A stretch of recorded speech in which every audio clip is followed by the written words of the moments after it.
Tommy was sitting on the bench near the end of the lane. By his side was a basin tied up in a cotton handkerchief. In the buttonhole of his coat there was a sprig of sweet william. The girls from the big house came and stood still in front of him, staring at him rudely, but he did not speak. "Tommy, are you tired?" they asked. "Yes," Tommy answered crossly.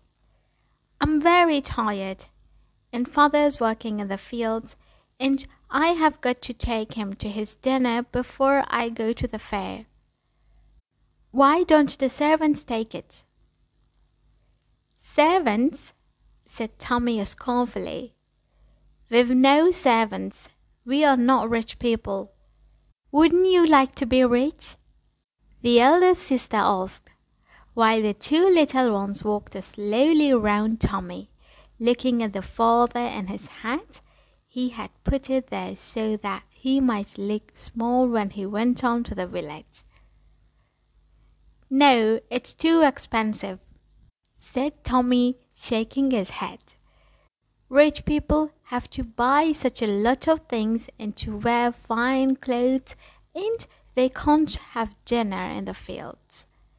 "My father has his dinner in a room," said the girl. "That's because he's rich," answered Tommy. "And people would talk if he didn't.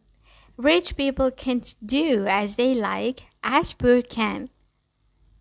"And my father lives in a big house," the girl went on, for she was vulgar and liked to boast.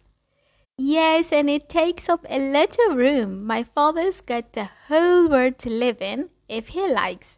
That's better than a house." "But my father doesn't work," said the girl scornfully. "Mine does," said Tommy proudly. "Rich people can't work," he went on, "so they are obliged to get the poor folk to do it.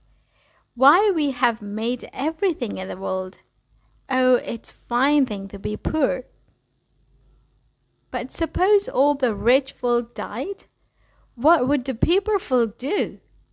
cried Tommy. "What would the rich folk do? They can sit in carriages but can't build them, and eat dinners but can't cook them." And he got up and went his way. Poor folk ought to be very kind to rich folk, for it's hard to be the like of them, he said to himself as he went along.